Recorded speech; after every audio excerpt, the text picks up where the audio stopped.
रूस के नेता दिमित्री मेदवेदेव ने विध्वंसक बयान दिया है। रूस करेगा पहला न्यूक्लियर हमला, ये कह दिया है मेदवेदेव ने।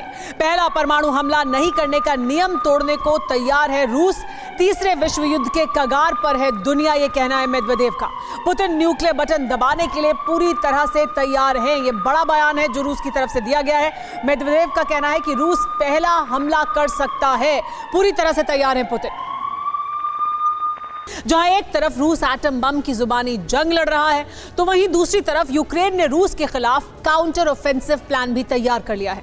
रूस पर विनाशक हमले की तारीख और वक्त भी मुकर्रर कर लिया है।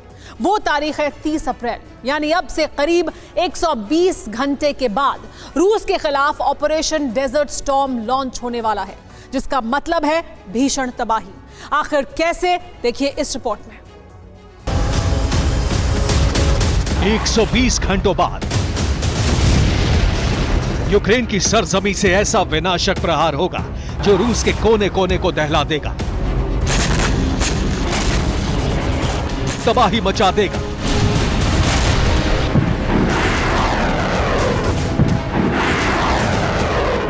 यकीन मानिए, यूक्रेन से हुआ यह प्रचंड हमला क्रेमलिन में खलबली मचा देगा।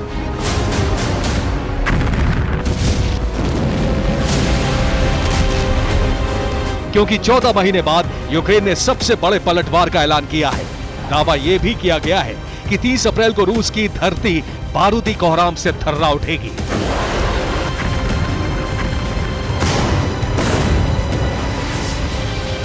क्योंकि 5 दिनों बाद यूक्रेन ने महाबली रूस के खिलाफ काउंटर ऑफेंसिव प्लान तैयार कर लिया है,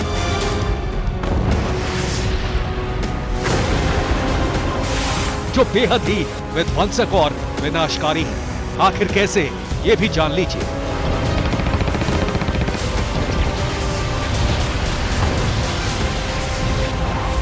सेवेस्तोपोल से मॉस्को तक ताबड़तोड़ सीरियल अटैक। रूसी बॉर्डर एरिया में ऑपरेशन डेजर्ट स्टॉर्म का आगाज। रूसी सेना पर हमले के लिए मॉडिफाइड ड्रोन का इस्तेमाल। रूस की जमीन पर 200 मील अंदर तक अटैक का प्लान।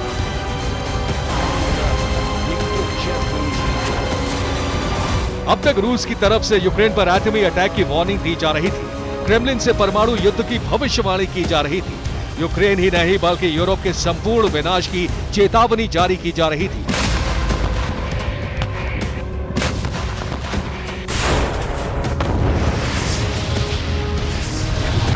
मगर 14 महीनों बाद रूस यूक्रेन जंग में बड़ा पलटवार हुआ है। 14 महीनों बाद मॉस्को में खौफ ऑन एयर हुआ है।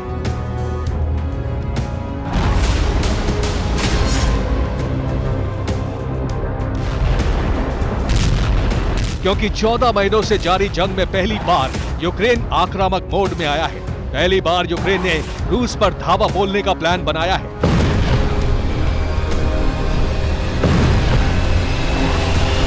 बस इसी खबर ने रूसी डिफेंस से लेकर प्रेसिडेंट पुतिन तक का माथा ठनका दिया है।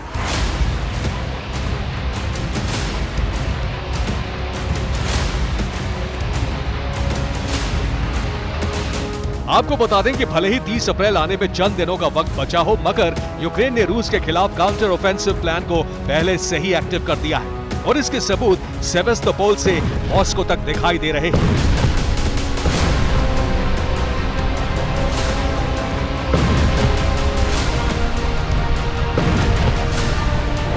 जमीन पर पड़ा ड्रोन का यह मलबा सबूत है कि जल्द ही रूस की जमीन आसमान के आत्मघाती शिकारियों के प्रहार से दहल सकती है। क्योंकि ये यूक्रेन का कामिकाज़े ड्रोन है जो रूस के सबसे सुरक्षित और हाई सिक्योरिटी वाले जोन के पास क्रैश हुआ।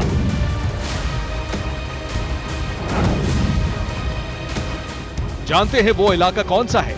रूस की राजधानी मॉस्को।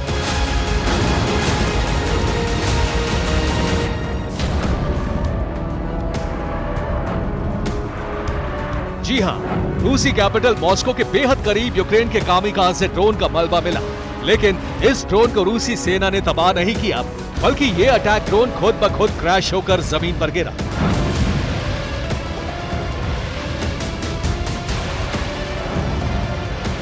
शायद किसी टेक्निकल फॉल्ट के चलते।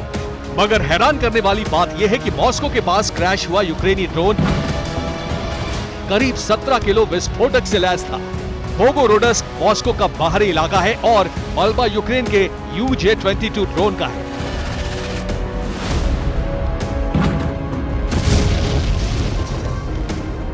दरअसल यूक्रेन ने कुछ महीने पहले ही अपने UJ-22 सीरीज के ड्रोन को तैयार किया था, जो कि एक सर्वेलांस ड्रोन था। लेकिन ब्रिटिश तकनीक के जरिए यूक्रेनी डिफेंस ने UJ-22 ड्रोन को विस्फोटकों से लैस किया और इसे कामिकाज़े ड्रोन बनाया।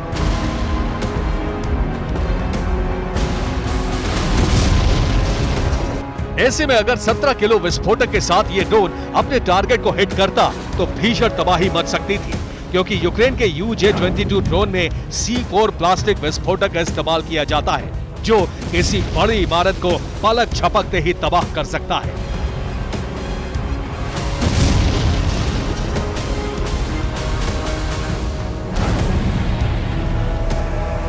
मॉस्को की तरफ सेवेस्तोपोल में यूक्रेन ने हमले के लिए 2 सरफेस ड्रोन का इस्तेमाल किया। पहला ड्रोन क्रीमिया में मौजूद ब्लैक सी फ्लीट के पास पहुंचा, जिसे रशियन नेवी ने हमले से पहले ही नष्ट कर दिया। जबकि दूसरे सरफेस ड्रोन में खुद धमाका हुआ। हालांकि दोनों ड्रोन किसी युद्धपोत के करीब या पोर्ट के करीब नहीं पहुंच सके और हमला नाकाम हो गया। लेकिन जिस अंदाज से यूक्रेन सिलसिलेवार अंदाज में ड्रोन अटैक कर रहा है, उससे रूसी सेना में हड़कंप जरूर मच गया है। एक तरफ यूक्रेन ने रूस के अलग अलग शहरों पर ड्रोन अटैक का ब्लूप्रिंट तैयार किया है, तो वहीं रूस के सरहदी इलाकों और रूसी बॉर्डर से करीब 200 मील भीतर तक हमले के लिए ऑपरेशन डेजर्ट स्टॉर्म का आगाज करने वाला है, और वो भी विध्वंसक लड़ाकों के जरिए।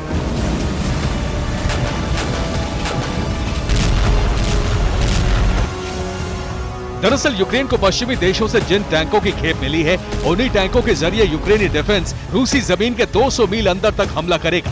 आखिर कैसे, ये भी जान लीजिए।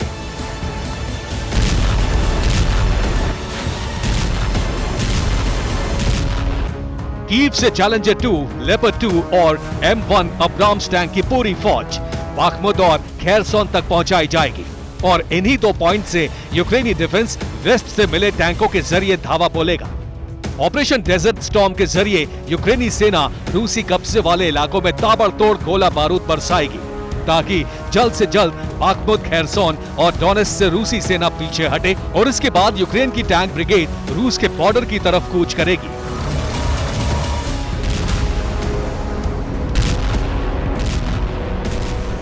मतलब साफ है कि यूक्रेन काउंटर ऑफेंसिव और ऑपरेशन डेजर्ट स्टॉर्म के जरिए रूसी जमीन का धुआं करने की तैयारी कर चुका है। और यूक्रेन के तेवर इस बात का संकेत दे रहे हैं कि इस बार ज़ेलेंस्की पीछे नहीं हटने वाले, बल्कि वॉर जोन में रूस जैसे महाबली से जमकर मुकाबला करेंगे।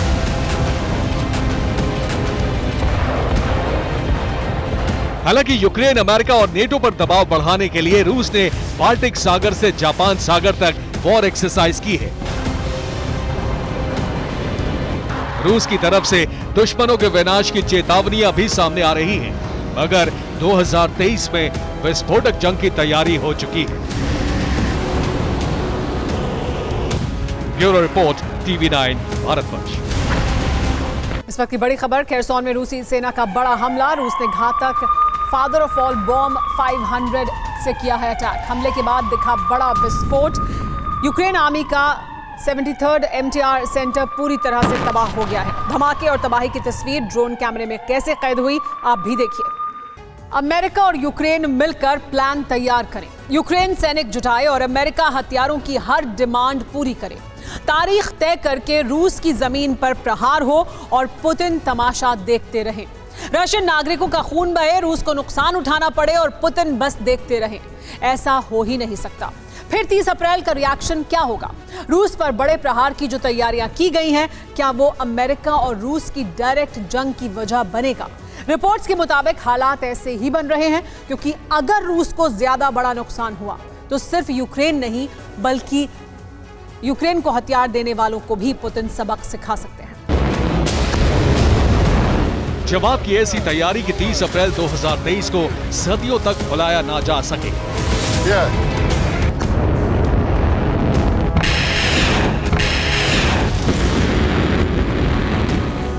इंतकाम का ऐसा प्लान जो दुनिया की दो महाशक्तियों की एटमी ताकत का इम्तिहान बन जाए।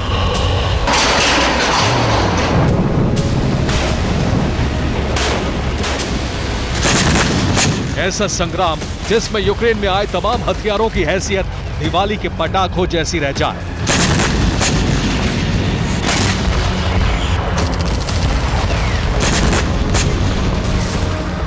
क्योंकि रूस उन हथियारों को रेडी कर रहा है जिसका जवाब सुपर पावर अमेरिका के पास भी नहीं है।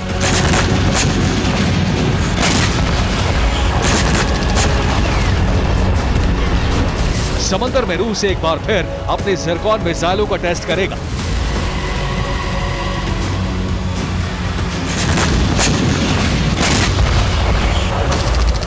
और इसकी जरूरत सिर्फ और सिर्फ उस 30 अप्रैल की वजह से पड़ी है जिस दिन यूक्रेन रूस पर बड़े पलटवार के लिए ताल ठोक रहा है।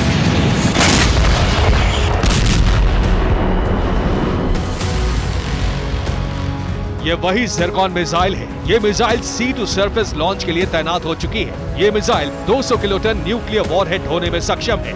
इसकी फायरिंग रेंज 1500 किलोमीटर है और ये हथियार 11,000 किलोमीटर प्रति घंटे की रफ्तार यानी मैक 9 की स्पीड से तबाही मचा सकता है।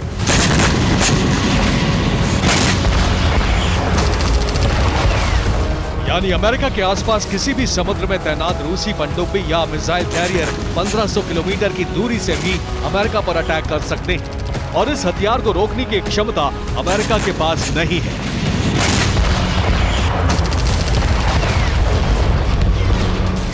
रूस ने अपने उत्तरी समुद्री तट पर नौसेना चेतावनी जारी की है। तैयारी एक फ्रिगेट से ज़िरकॉन हाइपरसोनिक एंटीशिप मिसाइल के परीक्षण की है।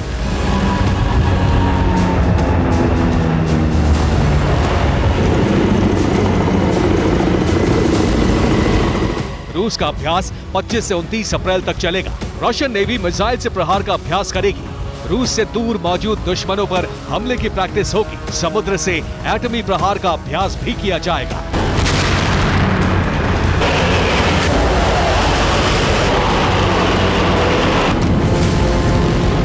रूस की इन तैयारियों से जाहिर हो रहा है कि पुतिन अमेरिका और ब्रिटेन जैसे देशों पर परमाणु हमले की तैयारी को पुख्ता करवा रहे हैं।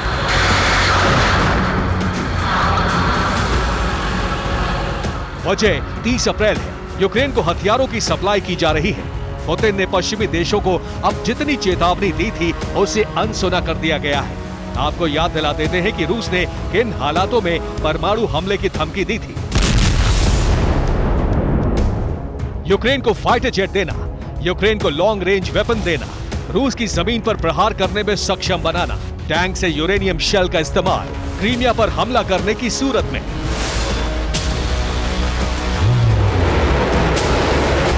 यूक्रेन को MiG-29 की खेप पहुंचाई जा चुकी है। लेपर्ड और चैलेंजर टैंक पहुंच चुके हैं जिसमें डिप्लीटेड यूरेनियम वाले शेल का इस्तेमाल किया जाता है। रूस की जमीन पर प्रहार करने में सक्षम ड्रोन सप्लाई किए गए हैं। यूक्रेन सरफेस ड्रोन का इस्तेमाल सेवेस्तोपोल में किया गया है। मॉस्को के करीब यूक्रेन के ड्रोन का मलबा मिला है। सेवेस्तोपोल क्रीमिया में है और मॉस्को रूस की राजधानी है। दोनों जगहों पर अगर यूक्रेन हमले में कामयाब होता तो अब तक रूस के घातक हथियारों का प्रहार दुनिया देख चुकी होती।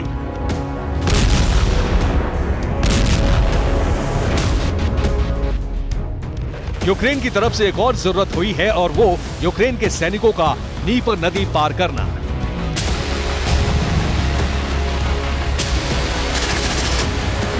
यूक्रेन की तैयारी रूस में घुसकर हमला करने की है।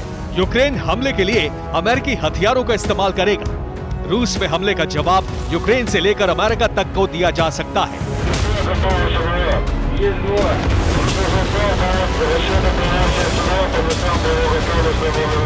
अब रूस यूक्रेन के हमलों का जवाब देने के साथ ही अमेरिका को चेतावनी देने की भी तैयारी कर रहा है, क्योंकि यूक्रेन अमेरिकी हथियारों से ही रूस पर हमला करने जा रहा है और पुतिन इसे वजह बनाकर अमेरिका के खिलाफ युद्ध का ऐलान कर सकते हैं। यही वजह है कि एक बार फिर ज़िरकॉन से हमले की तैयारी शुरू हो चुकी है। अमेरिका को जवाब देने के लिए आर्कटिक में रूस की बड़ी तैयारी है।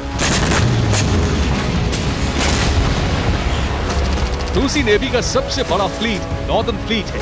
इस फ्लीट को आर्कटिक में न्यूक्लियर हथियारों के साथ तैनात कर दिया गया है।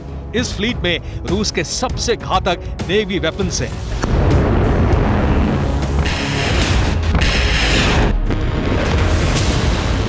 नॉर्दर्न फ्लीट में रूस की सबसे घातक पनडुब्बियां शारोम, लोशारिक और बेलगोरोद हैं। इन पनडुब्बियों से न्यूक्लियर मिसाइल फायर की जा सकती है, पोसाइडन अटैक भी किया जा सकता है।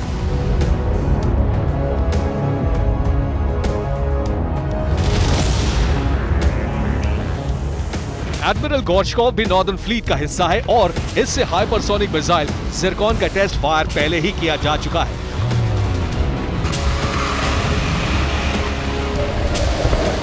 नॉर्दर्न फ्लीट में रूस के एडमिरल क्लास के युद्धपोत हैं। इनमें एडमिरल गोर्शकोव, एडमिरल कासातोनोव और एडमिरल गोलोव को युद्धपोत न्यूक्लियर वॉरहेड के साथ आर्कटिक में तैनात कर दिए गए हैं। रूस और अमेरिका के बीच एटमी जंग के हालात पहले भी बने थे, लेकिन तब अमेरिका ने बैकफुट पर जाकर महासंग्राम को टाल दिया था। फरवरी में युद्ध के 1 साल पूरे होने पर यूक्रेन रूस पर बड़े हमले की तैयारी कर रहा था। कीव में मॉस्को पर अटैक की प्लानिंग यूक्रेन की सेना ने पूरी प्लानिंग तैयार कर ली थी।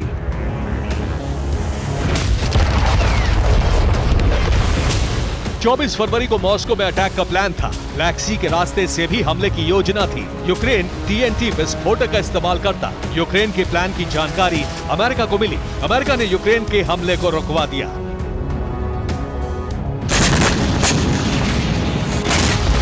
फरवरी में यूक्रेन की प्लानिंग की जानकारी मिलने के बाद पेंटागन में मौजूद वॉर प्लानर्स के हाथ पांव फूल गए थे, क्योंकि यूक्रेन अपनी ताकत दिखाने की योजना बना रहा था, लेकिन उसके अंजाम से अनजान था।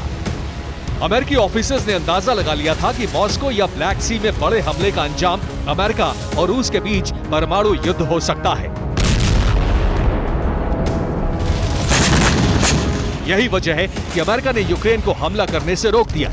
24 फरवरी की तरह ही अब 30 अप्रैल एक अहम तारीख बनने जा रही है। ठीक उसी तरह की प्लानिंग है, लेकिन अमेरिका की रणनीति क्या है ये दुनिया नहीं जानती।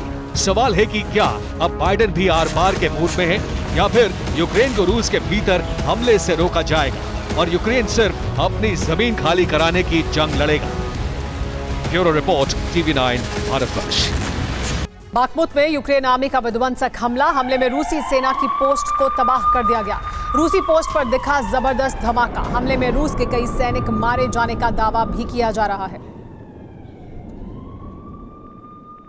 30 अप्रैल को बारूदी सुनामी आ सकती है, क्योंकि यूक्रेन एक बड़े हमले की तैयारी कर चुका है, जिसके जवाब में पुतिन ने ऐसा चक्रव्यूह तैयार किया है कि महायुद्ध होना तय माना जा रहा है। रूस ने 7 फ्रंट लाइन तैयार किए हैं, जहां सबसे विध्वंसक हथियारों की तैनाती की गई है। अगर उस सुरक्षा चक्र को यूक्रेन ने किसी भी तरीके से भेदने की कोशिश की, तो रूस की रणनीति में यूक्रेन न सिर्फ फंसेगा, बल्कि उसके कई शहर भी तहस नहस हो जाएंगे।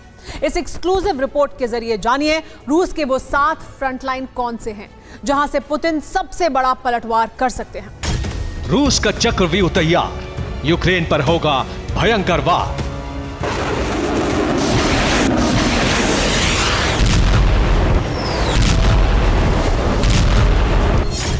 सात सुरक्षा घेरे तैयार, यूक्रेनी सैनिकों पर करारा प्रहार।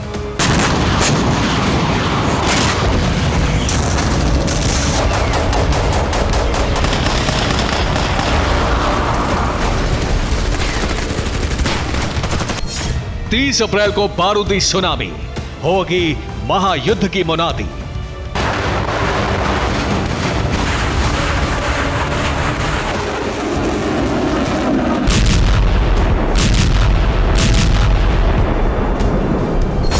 और ये इस महायुद्ध का ट्रेलर है।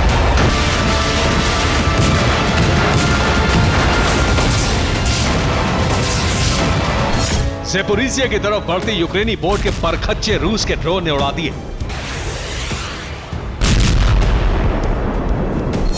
साफ है, रूस किसी भी कीमत पर यूक्रेन को उन 7 इलाकों में बर्दाश्त नहीं कर सकता, जहां से वो लगातार यूक्रेन की फौज को ढकेल रहा है।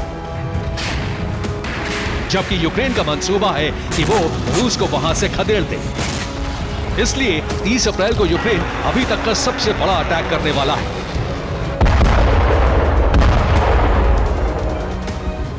लेकिन ये इतना आसान नहीं होगा, क्योंकि खुफिया रिपोर्ट के खुलासे से रूस भी चौकन्ना हो चुका है और पलटवार के लिए रूस ने इतना जबरदस्त प्लान बनाया है जिसमें यूक्रेन के सैनिक न सिर्फ फंस जाएंगे बल्कि सरेंडर को मजबूर हो जाएंगे। अगर ऐसा नहीं करते तो बेमौत मारे जाएंगे, क्योंकि पुतिन इस वक्त काफी भड़के हुए हैं। वो किसी भी सूरत में यूक्रेन को जंग में बढ़त नहीं देना चाहते।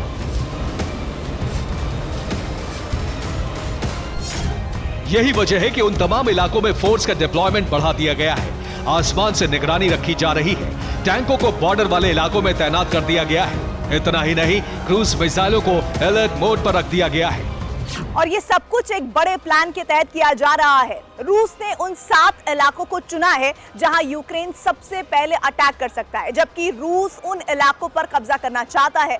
कुल मिलाकर 30 अप्रैल को एक बड़ी जंग हो सकती है जो तय करेगी कि जंग में कौन किस पर हावी होता जा रहा है। 7 लेयर सिक्योरिटी के तहत रूस ने विध्वंसक हथियारों की तैनाती कर दी और मिसाइल को अलर्ट मोड पर रखकर यह बता दिया है कि वो किसी भी हालत में यूक्रेन को इन इलाकों में घुसने नहीं देगा, क्योंकि अगर यूक्रेन इन इलाकों पर किसी भी सूरत में हावी हो जाता है तो ये रूस की पिछले 1 साल की मेहनत पर पानी फिरने जैसा होगा और रूस की ऐसी हालत हो जाएगी जैसे जंग के पहले दिन थी। लेकिन पुतिन किसी भी सूरत में ऐसा नहीं होने देंगे। वैसे भी फिनलैंड के नेटो में जाने पर पुतिन भड़के हुए हैं, क्योंकि अमेरिका इशारा दे चुका है अब जल्द ही यूक्रेन को भी नेटो में लिया जा सकता है। यही वजह है कि अमेरिका कुछ करे उससे पहले वो यूक्रेन को तहस नहस कर देना चाहते हैं, जबकि यूक्रेन रूस पर विध्वंसक अटैक करके अपनी ताकत जता देना चाहता है कि वो रूस को हर जगह से खदेड़ देगा।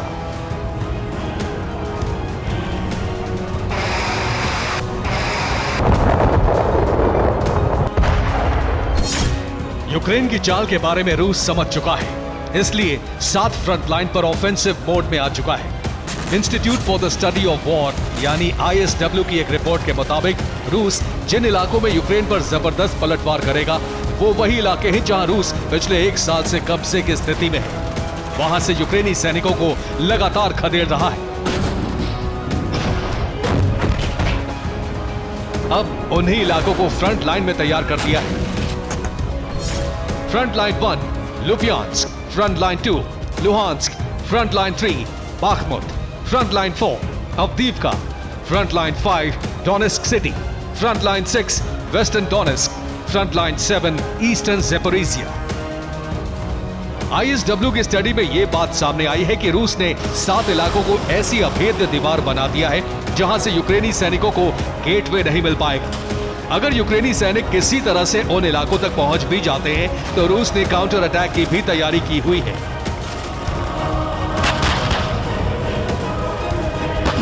सात इलाकों को पूरी तरह से सील कर दिया गया है। यहां पर रूसी मिलिट्री तैनात है।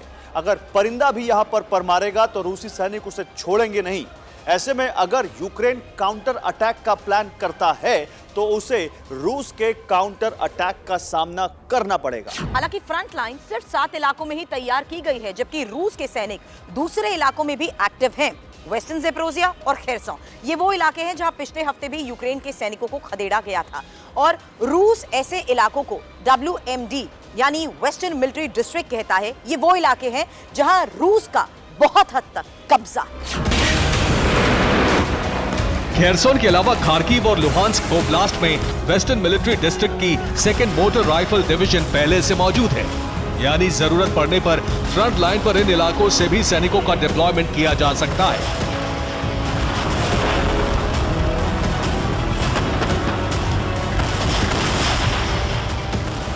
हालांकि जिस बाखमुत पर रूस लगातार अपने कब्जे का दावा करता आया है, लेकिन हकीकत यही है कि रूस का पूरी तरह से बाखमुत पर कब्जा नहीं हो पाया है। इसलिए यूक्रेन इस बार रूस को खदेड़ने के लिए पूरी ताकत लगा देना चाहता है।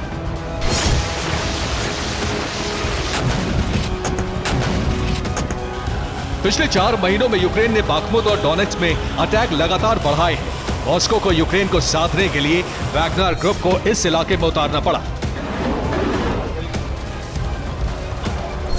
लेकिन अब यूक्रेन के तेवर काफी आक्रामक हैं। ऐसे हालात को रूस भांप चुका है। उसने न सिर्फ फ्रंट लाइन मोर्चे तैयार किए हैं बल्कि अटैक का एक पैटर्न तैयार किया है।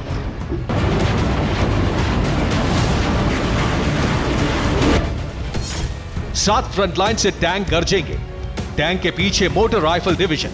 आसमानी हमलों से बचने को एयर डिफेंस सिस्टम की तैनाती। अगर नीपर नदी के जरिए यूक्रेनी सैनिक घुसेंगे तो ड्रोन से अटैक किया जाएगा। इसके अलावा अगर यूक्रेन किसी भी इलाके पर कब्जा कर लेता है तो क्रूज मिसाइल से ताबड़तोड़ अटैक किए जाएंगे। रूस ने हाल ही में मिसाइल स्टॉक को वॉर रेडी कर दिया है। लगातार मिसाइल भी बना रहा है। पिछले हफ्ते ही रूस ने KH-50 मिसाइल का प्रोडक्शन बढ़ाया है। इसके अलावा कामिकाज़े ड्रोन पूरी तरह से मुस्तैद है। ईरान से लगातार खेप मंगाई जा रही है। रूस ने इतने बड़े स्तर पर तैयारी पिछले 1 साल में पहली बार की है, क्योंकि 30 अप्रैल को यूक्रेन भी अब तक का सबसे बड़ा अटैक कर सकता है।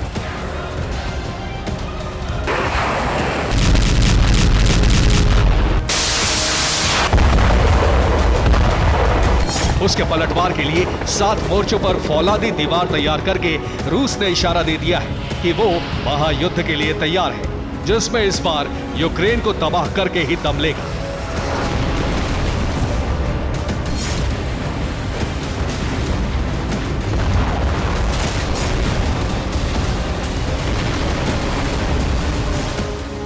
Bureau report, TV9 Bharatvarsh. 30 अप्रैल के महासंहार की रणनीति लागू करने से पहले राष्ट्रपति पुतिन ने एक इंटरनेशनल कूटनीति वाली चाल चली है। पुतिन के TRCIS ग्रुप में से 4 देशों के रक्षा मंत्रियों की बैठक मॉस्को में हुई। ईरान, सीरिया और तुर्की के रक्षा मंत्री मॉस्को पहुंचे। तुर्की, जो कि नेटो का सदस्य देश है, उसके रक्षा मंत्री का 30 अप्रैल से पहले मॉस्को पहुंचना बहुत बड़ी डिप्लोमैटिक घटना है। इस बैठक के जरिए पुतिन अमेरिका के खिलाफ बड़ा मोर्चा तैयार कर रहे हैं। ये कैसे किया जा रहा है, विस्तार से समझिए। महाविनाश की घड़ी का काउंटडाउन शुरू हो चुका है।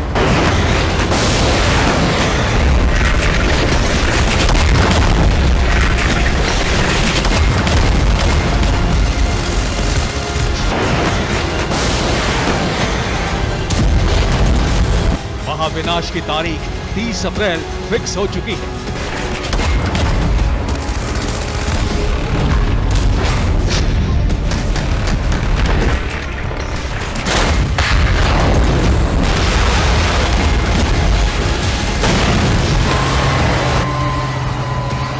मॉस्को में 30 अप्रैल से पहले जारी घटनाक्रम संकेत दे रहे हैं कि युद्ध में पुतिन बहुत बड़ा रणनीतिक और कूटनीतिक दांव चलने वाले हैं।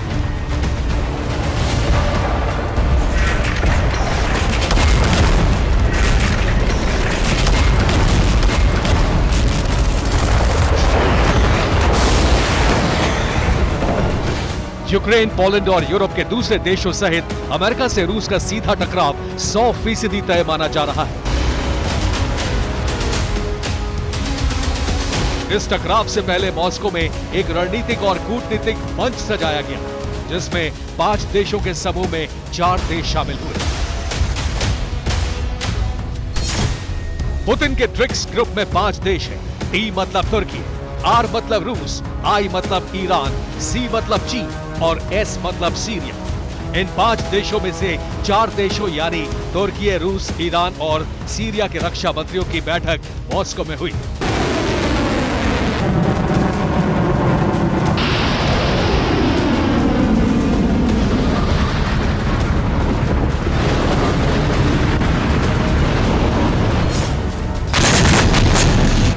जंग का सबसे विनाशक फेज आने वाला है और उससे ठीक पहले तुर्की के रक्षा मंत्री का मॉस्को पहुंचना बाइडेन के लिए झटका माना जा रहा है।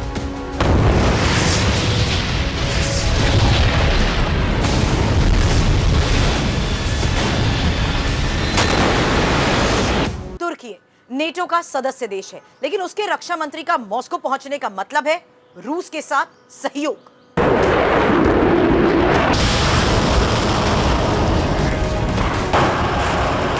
यूक्रेन युद्ध में तुर्की की भूमिका बहुत जटिल है। वो रूस से S-400 भी खरीदता है और यूक्रेन को बायरक्टार ड्रोन भी सप्लाई करता है।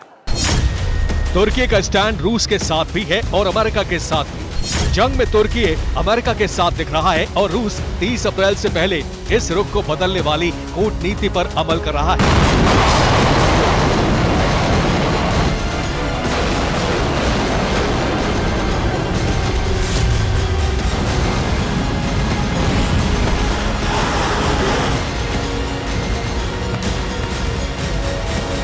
इसीलिए ट्रिक्स के 4 देशों के रक्षा मंत्री मॉस्को में मिले और तुर्की को रूस के समर्थन में लाने वाला कूटनीतिक प्लान बनाया गया।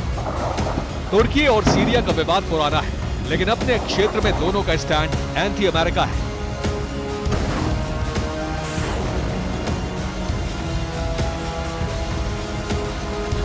दरअसल सीरिया के एसडीएफ विद्रोही तुर्की की जमीन कब्जा कर अपना क्षेत्र घोषित करना चाहते हैं।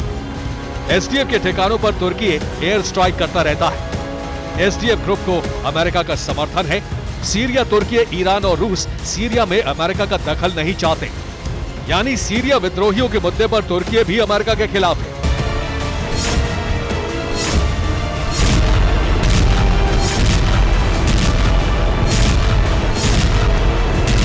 तुर्की अपनी जमीन पर शांति चाहता है और ये कहावत है कि अरब में बिना सीरिया के शांति संभव नहीं हो सकती। तुर्की और सीरिया में शांति का फॉर्मूला है सीरिया से अमेरिका को बाहर करना। इसी समझौते के लिए मॉस्को में रक्षा मंत्रियों की बैठक बुलाई गई।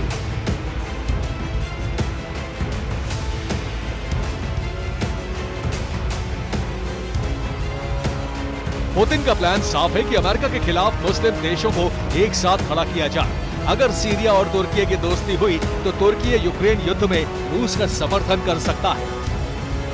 ट्रिक्स ग्रुप की यह बैठक बड़ी डिप्लोमेटिक हलचल है और इस ग्रुप के एक देश ईरान ने 30 अप्रैल के लिए रूस का खुला समर्थन कर दिया है। ईरान ने रूस को हथियारों की नई खेप रवाना कर दी है। रूस के नेवी शिप कैस्पियन सागर से आर्टिलरी के गोले लेकर रूस पहुंच रहे हैं। 30 अप्रैल के ऑपरेशन के लिए ईरान रूस को हथियार दे रहा है।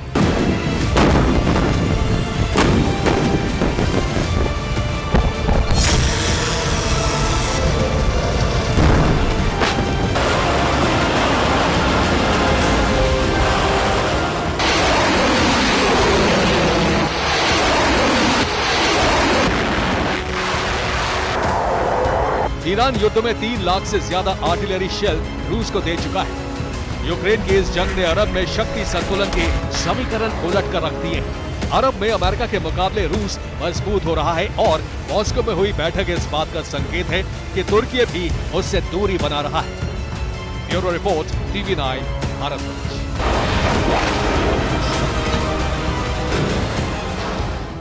चीन का ऑपरेशन ताइवान जारी है, लेकिन इस बीच ताइवान और उसके सहयोगी देशों की टेंशन बढ़ाने वाली सबसे बड़ी खबर सामने आई है। चीन ने ताइवान पर हमले की डेट फाइनल कर दी है। ताइवान ने खुद कहा है कि साल 2027 में चीन उस पर हमला कर देगा। तो क्या 2027 में ताइवान का वजूद मिट जाएगा? क्या अमेरिका जैसे उसके सहयोगी देश ताइवान को बचा नहीं पाएंगे? हथियार टेस्ट किए जा चुके हैं। टारगेट को तबाह करने की प्रैक्टिस हो चुकी है।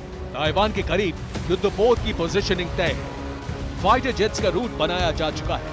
बार बार ताइवान के करीब युद्धाभ्यास और बार बार चीन के फाइटर जेट्स की ताइवान में घुसपैठ। चीन ने युद्धाभ्यास के दौरान ताइवान पर विजय पताका फहराने की तैयारी तो कई बार की है, लेकिन कहा जा रहा है कि अब युद्ध की तारीख तय हो गई है। ताइवान के विदेश मंत्री जोसेफ वू ने दावा किया है कि चीन उनके देश पर 2027 तक हमला कर देगा। चीन से लगातार मिल रही धमकियों के बीच ताइवान के विदेश मंत्री ने कहा कि ताइवान सरकार चीन के खतरे को गंभीरता से ले रही है। वू ने एक इंटरव्यू में यह भी कहा कि साल 2027 में ताइवान पर हमले के लिए चीन जोर शोर से तैयारी कर रहा है। कुछ दिन पहले ही अमेरिका की इंटेलिजेंस एजेंसी CIA के डायरेक्टर विलियम बर्न ने भी दावा किया था कि चीन के राष्ट्रपति शी जिनपिंग ने PLA को 2027 तक ताइवान पर कब्जा करने के लिए तैयार रहने के आदेश दिए हैं। ऐसे में सवाल है कि क्या ताइवान को बचाने अमेरिका आएगा? यूरोपियन यूनियन ने ताइवान मसले से पल्ला झाड़ लिया है। फ्रांस पहले ही कह चुका है कि ताइवान से उसे कुछ लेना देना नहीं है। ऐसे में बाइडेन ताइवान मसले पर अकेले पड़ गए हैं। लेकिन ताइवान की उम्मीदें खत्म नहीं हुई हैं। रिपोर्ट के मुताबिक यूरोपियन यूनियन ताइवान में युद्धपोत भेजने की तैयारी कर रहा है। यूरोपियन यूनियन का युद्धपोत ताइवान के करीब रहकर चीन की नेवी पर नजर रखेगा। सीनेट के ताइवान फ्रेंडशिप ग्रुप के अध्यक्ष फ्रांसीसी सीनेटर एलन रिचर्ड ताइवान पहुंचे, लेकिन ताइवान सिर्फ विदेशी ताकत के भरोसे रहना नहीं चाहता। इसलिए ताइवान में एक बार फिर मिलिट्री एक्सरसाइज शुरू होगी। ताइवान की महिला सैनिकों को युद्ध के लिए तैयार किया जाएगा। महिला सैनिकों की ट्रेनिंग 7 दिनों तक चलेगी। ताइवान सैन्य अभ्यास से चीन से मुकाबले की तैयारी तो कई बार कर चुका है, लेकिन अब लेडी आर्मी को भी और ज्यादा ताकतवर बनाने की मुहिम शुरू की गई है। इंडो पैसिफिक रीजन में ड्रैगन की दखलंदाजी ने कई मुल्कों की टेंशन बढ़ा रखी है, क्योंकि इस समुद्री इलाके में चीन लगातार घुसपैठ कर रहा है, अपनी विस्तारवादी सोच को परवान दे रहा है। मगर ड्रैगन पर लगाम लगाने के लिए जल्द ही इंडो पैसिफिक रीजन में अमेरिकी विनाशक दस्तक देने वाला है, और जानते हैं वो कौन है। B-21 रेडर परमाणु बम वर्षक, जिसे ऑस्ट्रेलिया जल्द ही खरीद सकता है। मगर क्यों, आप भी देखिए।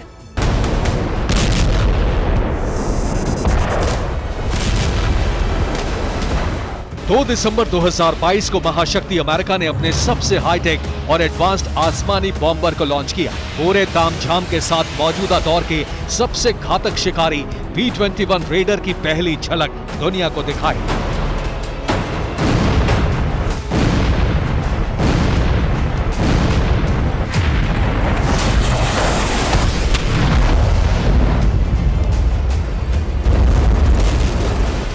अमेरिकी कंपनी नॉर्थरॉप ग्रुमन ने न सिर्फ पहले डिजिटल बॉम्बर को दुनिया के सामने पेश किया, बल्कि इसे लेकर दावा किया कि आने वाले वक्त में यूएस एयरफोर्स का ये आसमानी शिकारी दुनिया पर राज करेगा।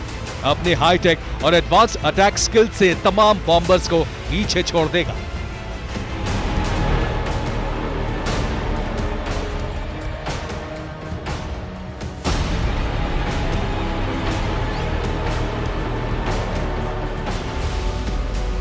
आप ये जानकर हैरान रह जाएंगे कि अभी B-21 raider bomber operational mode में आया ही नहीं, अभी उसे यूएस स्ट्रैटेजिक कमांड को सौंपा भी नहीं गया, लेकिन उससे पहले ही B-21 रेडर की डिमांड मार्केट में बढ़ गई। कई मुल्क यूएस के नए बॉम्बर को खरीदने के लिए सब कुछ झोंकने को तैयार हो गए हैं। और जानते हैं US-21 रेडर को सबसे पहले खरीदने में यूएस कंपनी नॉर्थरॉप ग्रुमन से इसकी डील करने में कौन आगे आया है? ऑस्ट्रेलिया। जो मीडिया रिपोर्ट सामने आ रही है उसके मुताबिक ऑस्ट्रेलिया B-21 रेडर को यूएस से खरीदने की तैयारी कर रहा है। ऑस्ट्रेलिया करीब $30 बिलियन तक खर्च करने को तैयार है। ऑस्ट्रेलियाई डिफेंस B-21 रेडर की एक स्क्वाड्रन खरीद सकता है। $30 बिलियन जानते हैं ये रकम कितनी बड़ी होती है?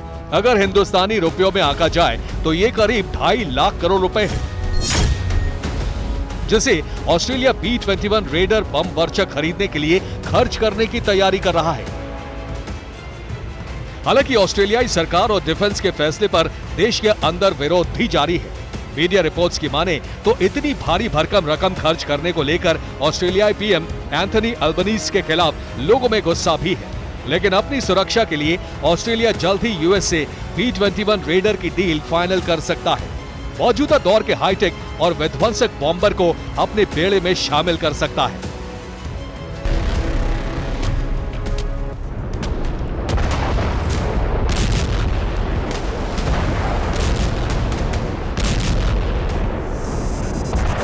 आपको बता दें कि B-21 रेडर न सिर्फ दुनिया का पहला डिजिटल बॉम्बर है, बल्कि एक ऐसा एयरक्राफ्ट भी है जिसे सॉफ्टवेयर की तरह अपडेट किया जा सकता है। इतना ही नहीं, B-21 रेडर को लेकर यह भी दावा किया जा रहा है कि यह बम वर्षक दुनिया का पहला 6th जनरेशन एयरक्राफ्ट है।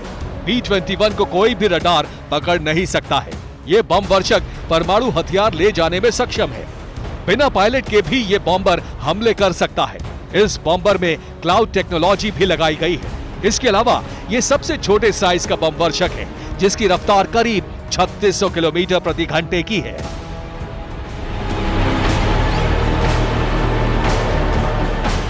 जिस प्लेटफॉर्म पर यूएस ने अपने नए स्ट्रैटेजिक बॉम्बर को बनाया है वो B-2 स्पिरिट स्टेल्थ बॉम्बर है। B-21 रेडर हूबहू उसी की तरह दिखाई देता है। लेकिन बड़ा सवाल यह है कि आखिर ऑस्ट्रेलिया B-21 रेडर बॉम्बर को खरीदने के लिए इतना उतावला क्यों हो रहा है?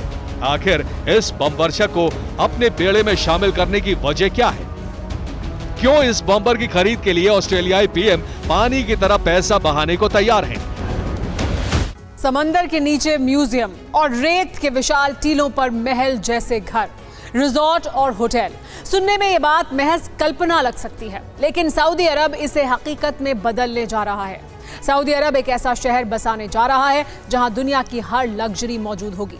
सऊदी अरब के क्राउन प्रिंस के इस ड्रीम प्रोजेक्ट को जल्द ही पूरा भी कर लिया जाएगा।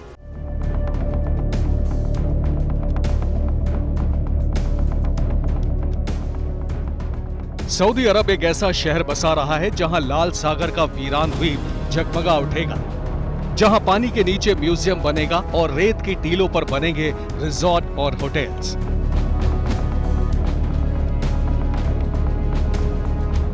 सऊदी अरब के क्राउन प्रिंस मोहम्मद बिन सलमान ने अपने सपनों के शहर को बसाने की योजना शुरू कर दी है। रेत की दुनिया में सऊदी का ये एक ऐसा महत्वाकांक्षी शहर होगा जहां हर सुविधा होगी, जहां दुनिया भर के लोग इस सपनों के शहर को देखने के लिए पहुंचेंगे। सऊदी अरब ने अपने इस रुपहले शहर का मॉडल तैयार कर लिया है।